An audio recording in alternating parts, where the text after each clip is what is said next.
sou rapaz latino-americano, sem dinheiro no banco, sem parentes importantes e vindo do interior.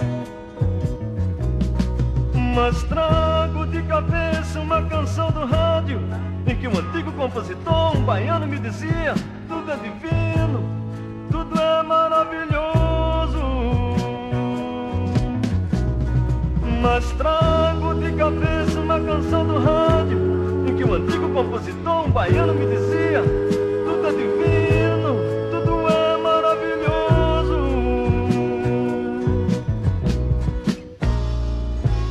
Tenho ouvido muitos discos, conversado com pessoas, caminhando meu caminho, papo som dentro da noite, e não tenho um amigo sequer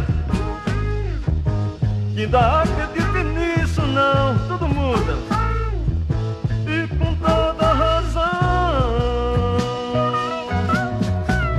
Eu sou apenas um rapaz latino-americano, sem dinheiro no banco, sem parentes importantes e vindo do interior. Mas sei que tudo é proibido. Aliás, eu queria dizer que tudo é permitido, até beijar você no escuro do cinema, quando ninguém nos vê. Mas sei que tudo é proibido. Aliás, eu queria dizer que tudo é permitido, até beijar você no escuro do cinema, quando ninguém nos vê.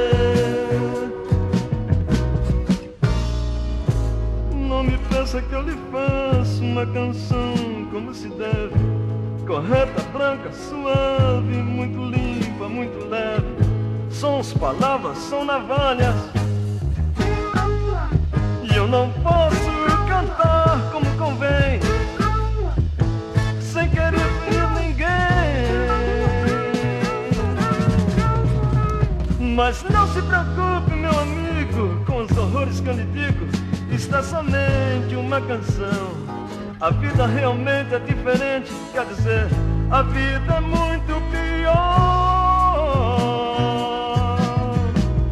E eu sou apenas um rapaz latino-americano, sem dinheiro no banco. Por favor, não saque a arma no salão.